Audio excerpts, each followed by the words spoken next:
À son anniversaire, il m'a présenté en riant « Ne vous méprenez pas, elle n'est que temporaire. » J'ai payé ma part et suis parti. Réalisant son erreur, il a débarqué à mon bureau avec son oncle. Mon nom est Léonie Dubois. J'ai 29 ans. Et jusqu'à il y a 3 semaines, je croyais sincèrement bâtir quelque chose de solide avec quelqu'un. Pas dans le sens dramatique d'une destinée d'âme sœur, mais réel dans le sens adulte et discret, des routines partagées, des projets pour le week-end, l'hypothèse tacite que nous marchions tous deux dans la même direction. Il s'appelait Raphaël. Nous étions ensemble depuis 8 mois. Assez longtemps pour que j'aie cessé de me demander où j'en étais, mais assez court pour que je n'ai clairement pas encore vu l'image complète. Je suis architecte commercial. Je passe mes journées à résoudre des problèmes qui ne s'annoncent pas bruyamment, limites de charge, flux de circulation, compromis structurels cachés derrière des lignes épurées. Je suis doué pour remarquer les fissures de stress avant qu'elles ne deviennent des effondrements, ce qui rend presque embarrassant le temps qu'il m'a fallu pour remarquer celle de ma propre relation. Nous nous sommes rencontrés lors de la pendaison de crémaillère d'un ami commun au début du printemps. Il avait une assurance tranquille, le genre qui est chaleureuse au début.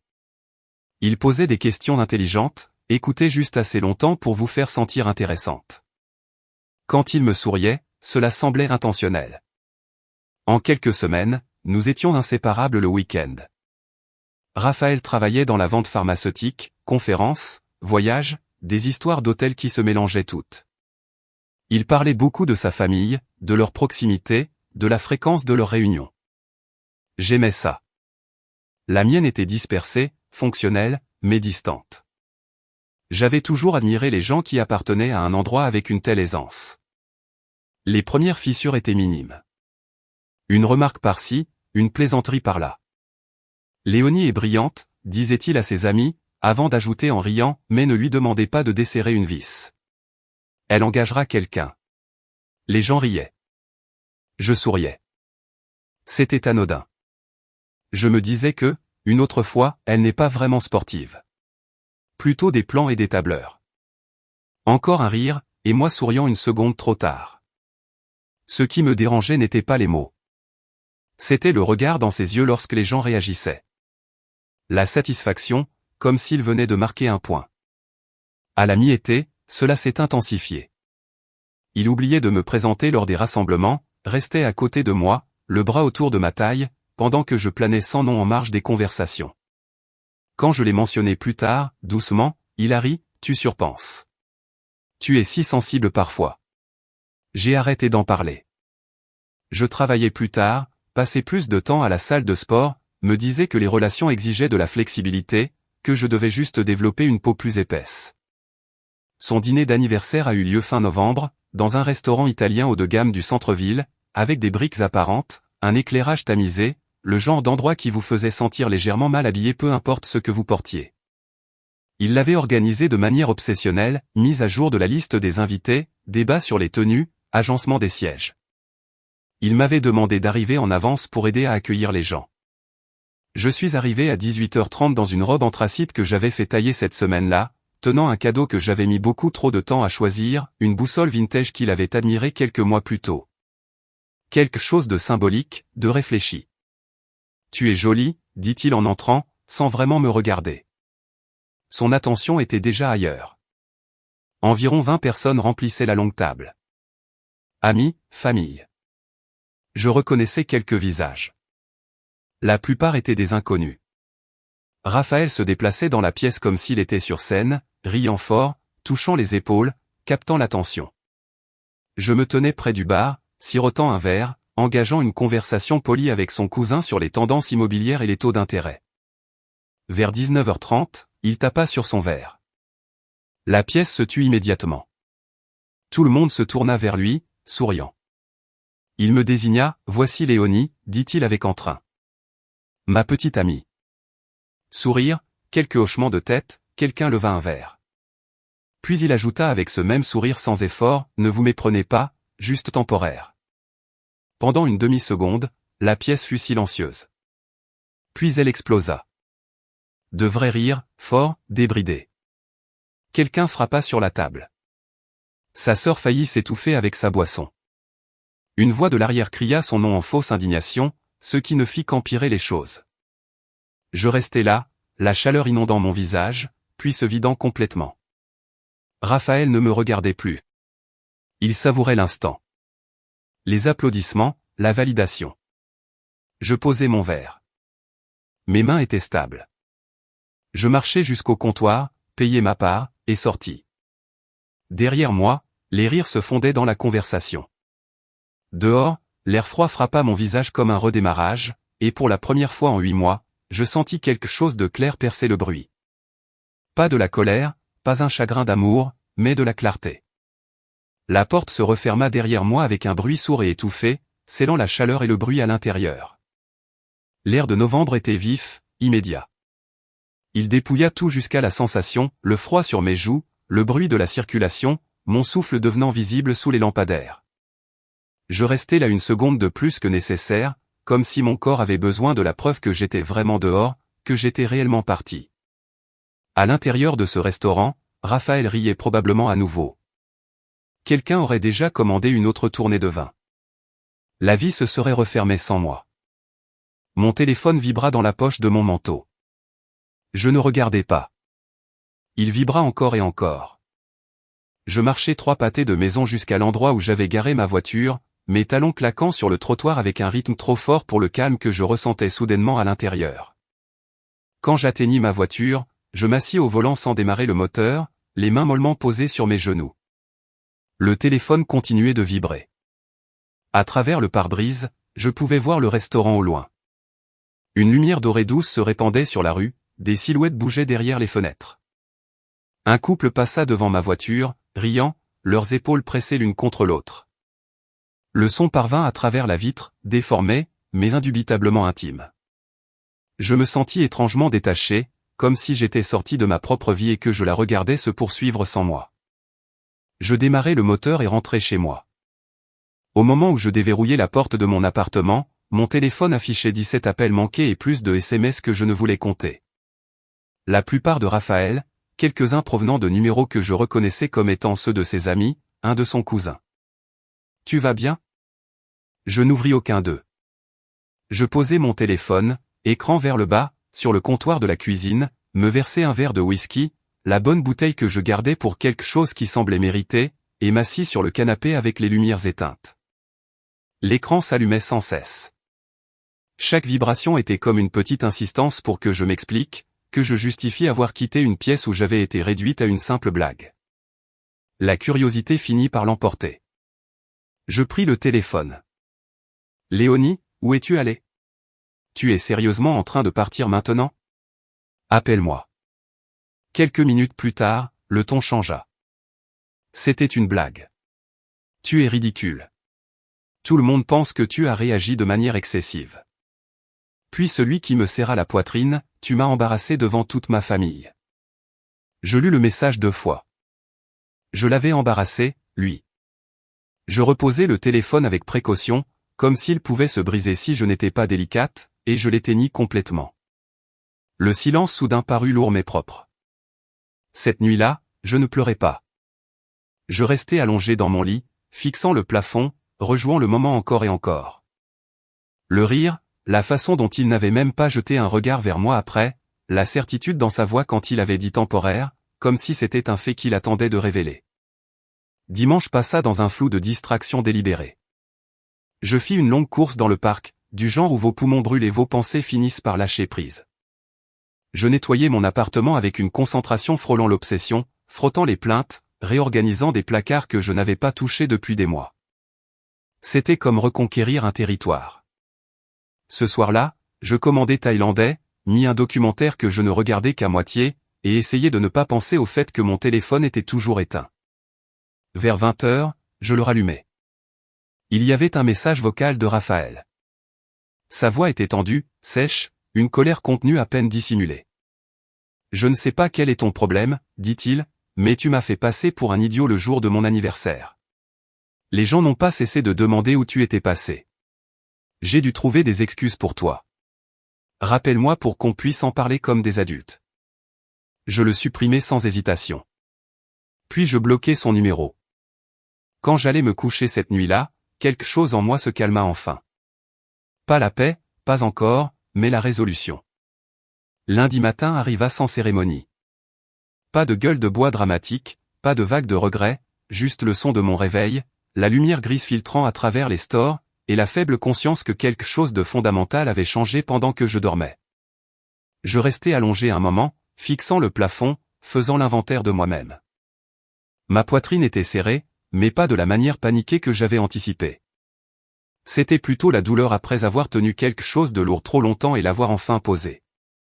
Je me levai, préparai du café et m'habillai pour le travail avec une précision mécanique. Blazer marine, pantalon noir, cheveux tirés en un chignon bas.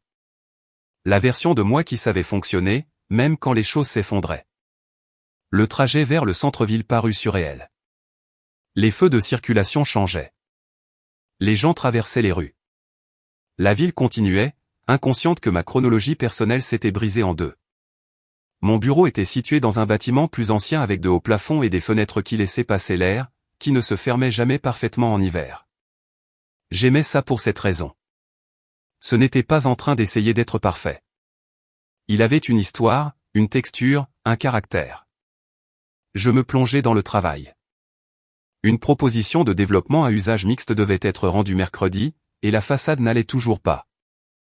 Je fis des annotations sur les dessins, ajustai les calculs de charge, retravaillai les parcours de circulation. La concentration fut un soulagement. Les plans ne se souciaient pas de vos sentiments. Soit ils fonctionnaient, soit ils ne fonctionnaient pas. Vers 11 heures, le téléphone de mon bureau sonna. Ligne interne. Léonie, dit Patricia, sa voix hésitante. Il y a quelqu'un ici pour vous voir. Je n'ai pas de réunion prévue. Il dit que c'est personnel. Je fermai les yeux. Et il n'est pas seul. Ma mâchoire se contracta. Qui est-ce? C'est Raphaël. Et il y a un homme plus âgé avec lui. Je crois que c'est son oncle. Bien sûr que c'était lui. Dites-leur que je suis indisponible. J'ai essayé, dit Patricia doucement. Il insiste et il commence à hausser la voix. Je soufflai lentement, comptant jusqu'à 3. J'arrive tout de suite. Le hall était lumineux d'une manière presque provocante. Des sols en marbre poli, des murs de verre reflétant tout, que vous vouliez le voir ou non. Raphaël se tenait près des ascenseurs, les bras croisés, la mâchoire serrée. Il avait l'air de ne pas avoir dormi. Ses cheveux étaient tirés en arrière de manière désordonnée, le vernis de confiance de samedi soir avait disparu. À côté de lui se tenait un homme dans la cinquantaine avec une carrure épaisse, des cheveux grisonnants et une montre coûteuse qui captait la lumière à chaque mouvement. Son oncle. Je l'avais rencontré une fois lors d'un barbecue estival. Il avait longuement parlé des prix du bois et des pénuries de main-d'œuvre. Léonie, dit Raphaël dès qu'il me vit. Sa voix s'adoucit, changea de registre. Nous devons parler. Non, nous n'avons pas à le faire, répondis-je calmement. Vous avez clairement exposé votre position samedi. Je la respecte. Son oncle s'avança, les mains levées dans un geste apaisant. Écoutez, peut-être que nous pourrions tous nous asseoir quelque part. Je ne suis pas votre fille, l'interrompis-je calmement. Et non, nous ne pouvons pas. Le visage de Raphaël rougit. Tu es puéril. Je suis professionnel, dis-je. Vous vous êtes présenté sans prévenir à mon lieu de travail. C'était une blague, claqua-t-il. Tout le monde a ri. Tu es la seule à ne pas avoir compris. J'ai compris, dis-je. C'est pour ça que je suis parti. Oh mon Dieu, ricana-t-il. Tu es si sensible. Je croisis son regard. Oui, j'ai entendu ça. Il y eut une pause, du genre qui attire l'attention comme un aimant. Ce que vous avez fait, continuai-je, la voix stable, c'était dire à une pièce pleine de gens que je n'étais pas importante pour vous, que j'étais jetable, temporaire. Ce n'est pas ce que je voulais dire. Ce que vous avez voulu dire n'a pas d'importance. Ce qui compte, c'est ce que vous avez dit. Son oncle fronça les sourcils, regardant entre nous. Raphaël, dit-il lentement. Que as-tu dit exactement? Raphaël hésita juste une fraction de seconde.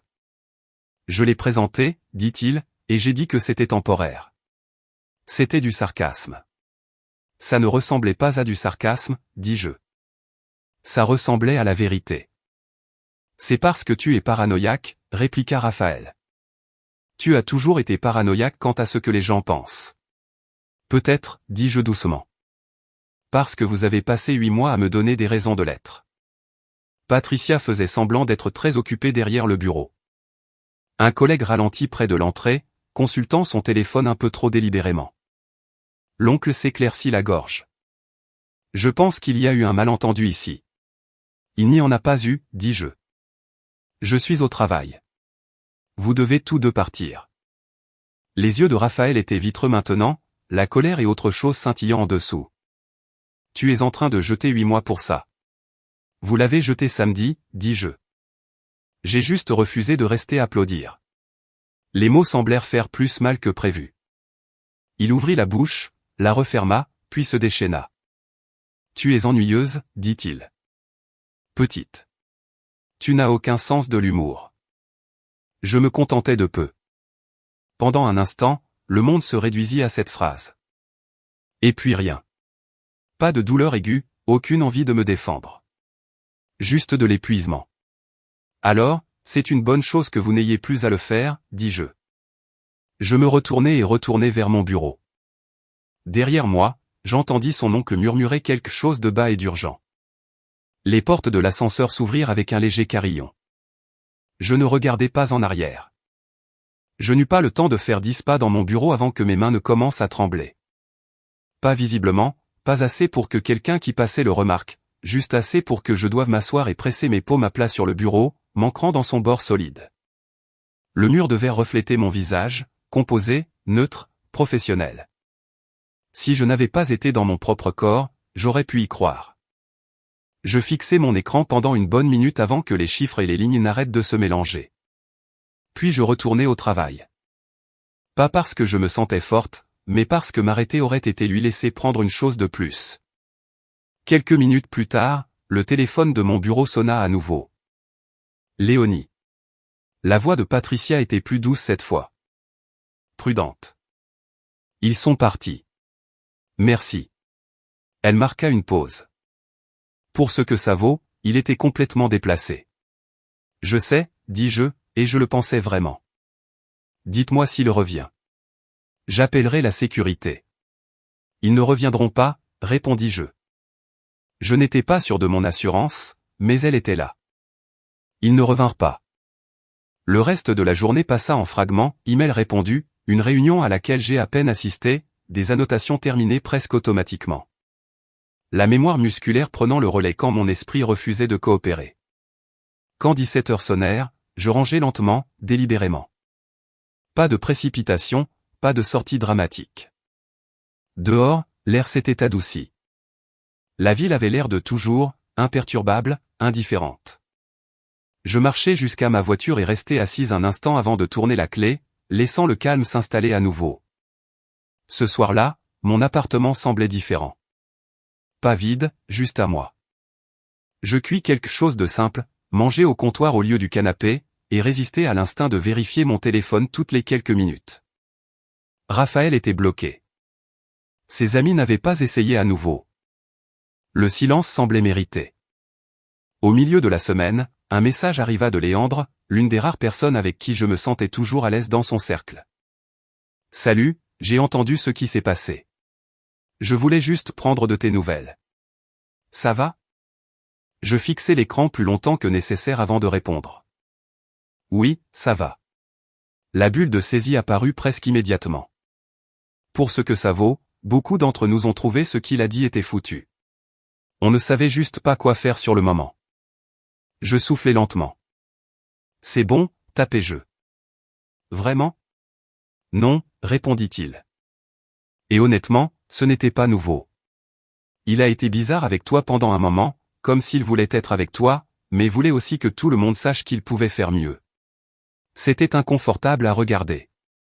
Cette remarque me frappa différemment, non pas parce qu'elle me choquait, mais parce qu'elle nommait quelque chose que j'évitais depuis des mois sans l'admettre pleinement, le sentiment constant d'être en audition, de devoir prouver que je méritais de rester.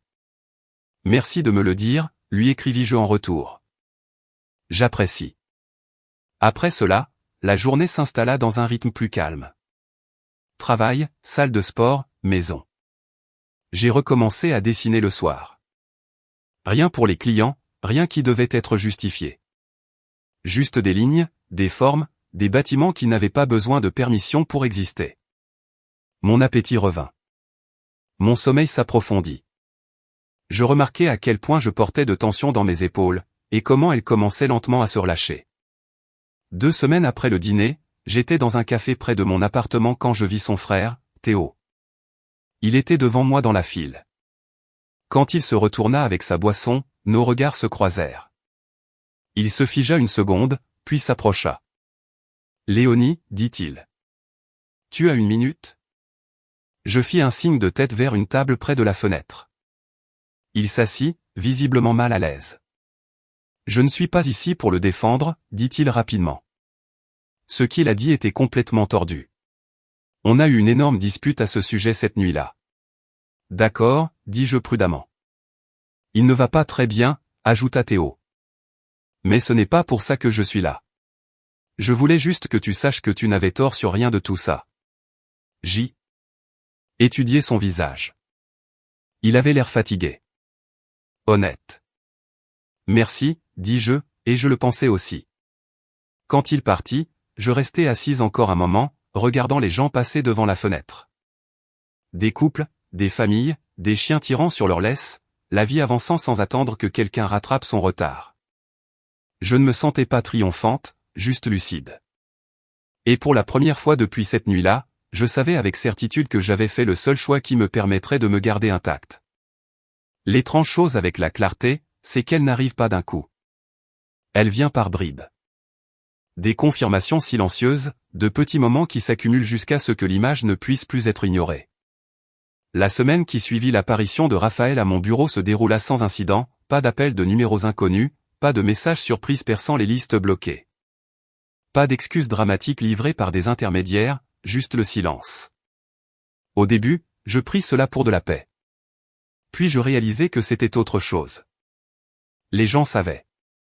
Je ne l'ai pas remarqué immédiatement. C'était subtil. La façon dont les conversations faisaient une pause d'une demi-seconde quand j'entrais dans une pièce lors des événements au travail.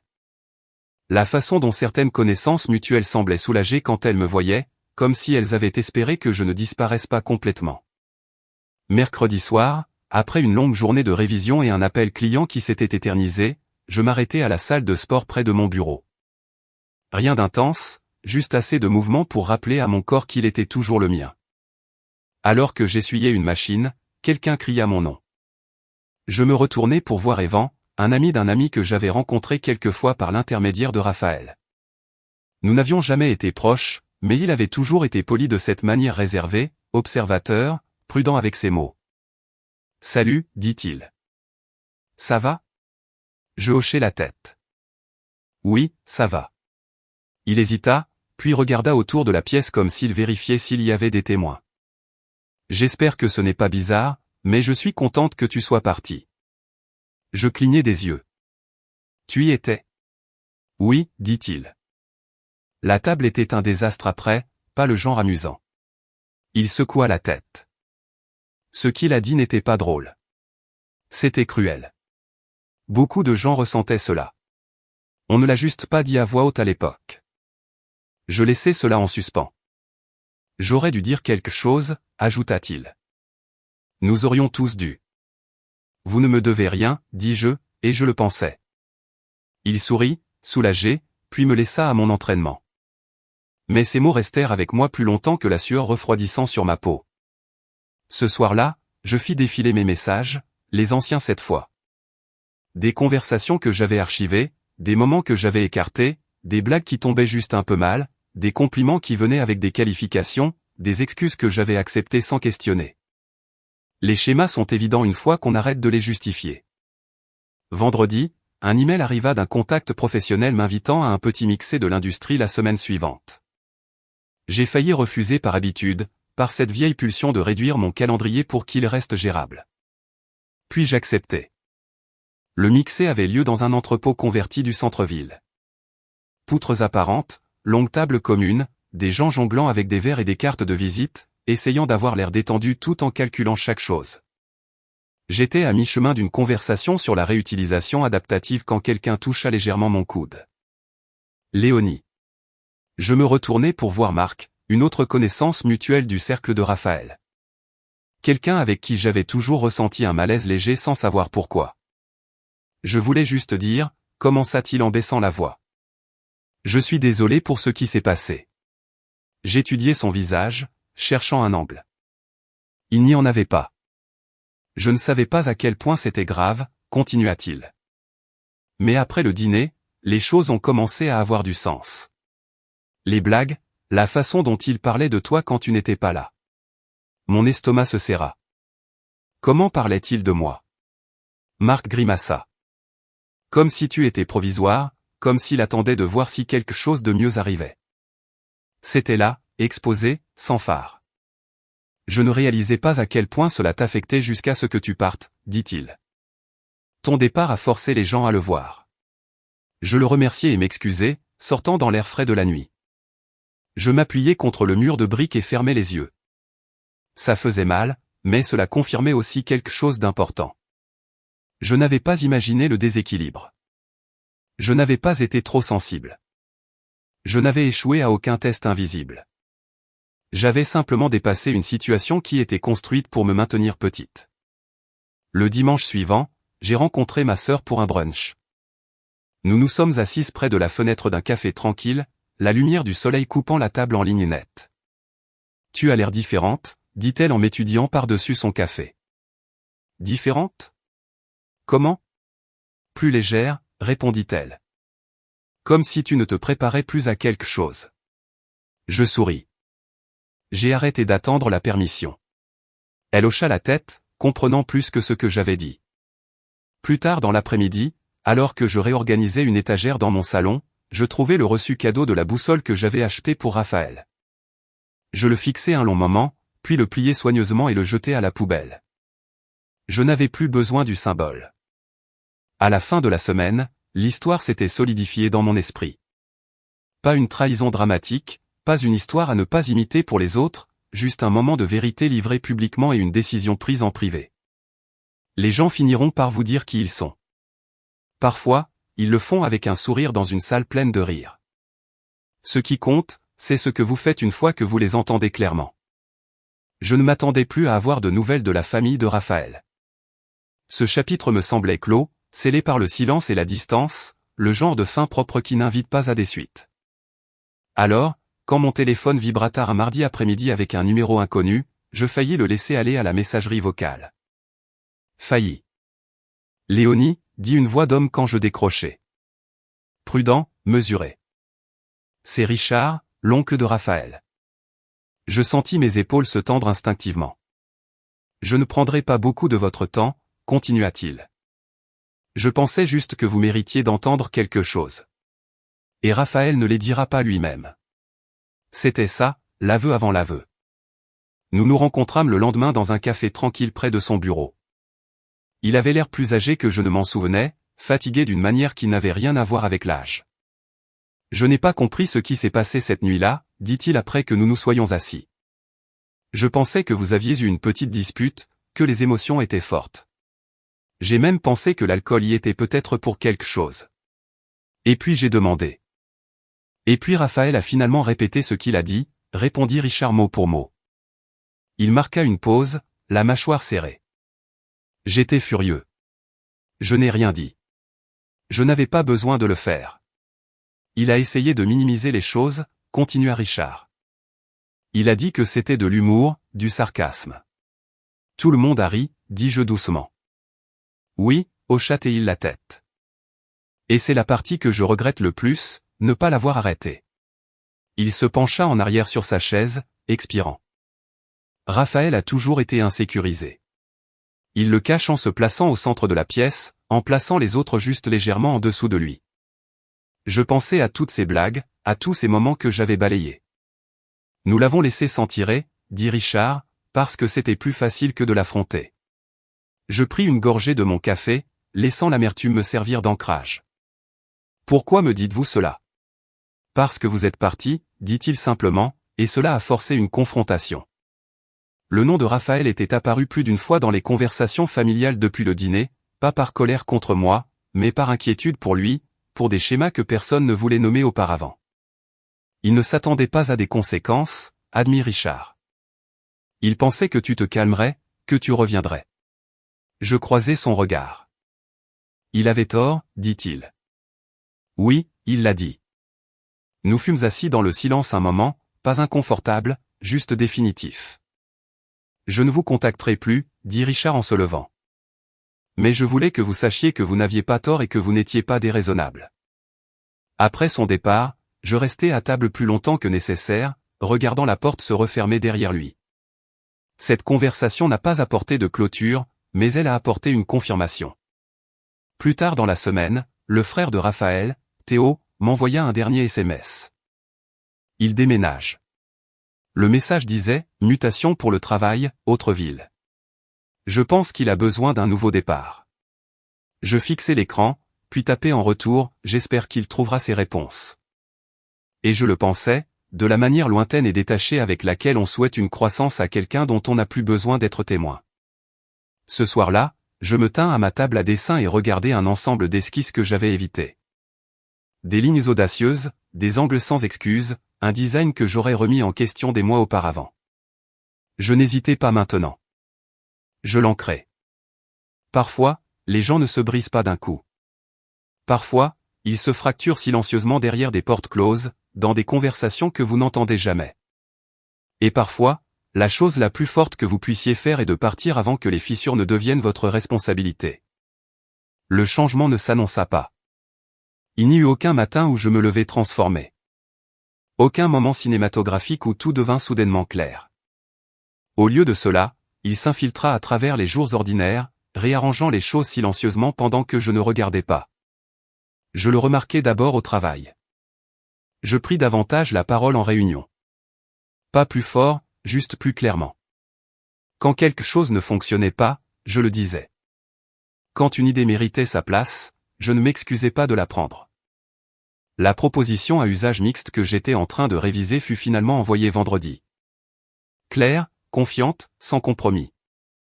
J'avais arrêté de douter des éléments audacieux, de la terrasse en porte-à-faux, du flux de circulation non conventionnel. Ils restèrent. Moi aussi. Mes soirées changèrent aussi. J'ai arrêté de les remplir de bruit. Plus de défilements sans but ou de télévision en bruit de fond destiné à noyer mes propres pensées. Je dessinais, cuis des repas qui prenaient plus de 15 minutes, allais me coucher quand j'étais fatigué au lieu de quand je me sentais fini. J'ai rejoint un studio de yoga près de mon appartement, un que j'avais quitté des mois plus tôt parce que Raphaël avait plaisanté sur le fait que c'était très dans mes cordes d'une manière qui le faisait paraître insignifiant. La première nuit de retour, je tins une planche plus longtemps que je ne le pensais. Mon bras trembla. Je ne lâchai pas. Cela semblait symbolique. Mes amis le remarquèrent avant moi. Lors d'un petit dîner avec des collègues, quelqu'un leva son verre et dit « Tu as l'air bien installé ». Je souris. J'ai arrêté de négocier avec l'inconfort. À la salle de sport, Evan croisa mon regard de l'autre côté de la salle d'attente et me fit un petit signe de tête. Aucun commentaire, juste une reconnaissance. C'était suffisant. Un soir, alors que je verrouillais le bureau, mon téléphone vibra, un numéro inconnu. Je le fixai un instant, puis laissai la sonnerie se terminer. Aucun message n'a été laissé. Je ne me demandais pas qui c'était. Le week-end suivant, j'allais seul à une journée portes ouvertes, non pas parce que j'achetais, mais juste parce que je voulais marcher dans un espace sans imaginer comment quelqu'un d'autre pourrait l'habiter. La lumière du soleil se déversait sur des planchers non finis. Je me tins au centre de la pièce et tournai lentement, cartographiant des possibilités qui ne m'appartenaient qu'à moi. Pour la première fois depuis longtemps, mon avenir me semblait spacieux. Je ne me précipitais pas pour le remplir. Au milieu de la semaine, les résultats de la proposition arrivèrent. Nous avons gagné. Je lus l'email 2 fois, puis encore une fois juste pour être sûr. Le client mentionna spécifiquement l'audace du design, la confiance qui le sous-tendait. Je fermai mon ordinateur portable et m'adossai à ma chaise, un lent sourire se répandant sur mon visage. Pas à cause du vent, mais parce que je me reconnaissais dedans. Ce soir-là, j'ai rencontré ma sœur pour une promenade le long du fleuve, l'air était vif, l'eau sombre et stable à côté de nous. Tu ne parles plus de lui, observa-t-elle. Je n'en ai plus besoin, dis-je. Elle me donna un petit coup d'épaule. Tant mieux. En marchant, je réalisais que quelque chose d'autre avait changé. Je n'attendais plus. Pas d'excuses, pas de conclusion, pas qu'il comprenne ce qu'il avait fait. J'avais déjà tout ce dont j'avais besoin. Le changement n'était pas dramatique. Il était durable et il était le mien. Ce qui me surprit, ce ne fut pas la rapidité avec laquelle les gens cessèrent de demander après Raphaël. Ce fut l'espace minuscule que son nom occupait une fois qu'on ne le forçait plus à entrer dans la conversation. Lors d'un mixé des fêtes une semaine plus tard, son absence passa largement inaperçue.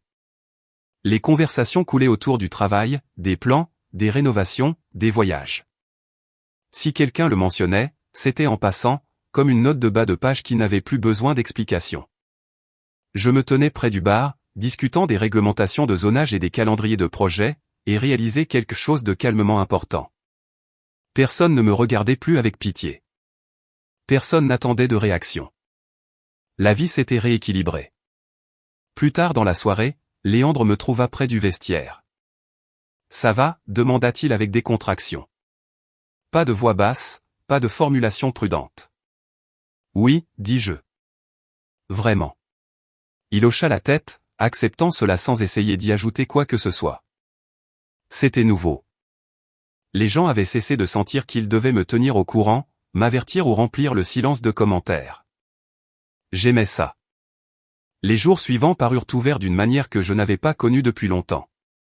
Je m'attardais dans des endroits où j'avais l'habitude de me presser, une librairie sur mon chemin du retour, un petit café pour lequel je m'étais toujours dit que je n'avais pas le temps. J'achetais des choses sans vérifier mentalement si quelqu'un d'autre approuverait. Je réaménageais mon salon sur un coup de tête. J'accrochais des œuvres d'art que Raphaël avait une fois qualifiées de beaucoup. L'espace était meilleur immédiatement. Le dimanche matin, je croisai sa sœur au marché fermier. L'interaction fut brève et simple.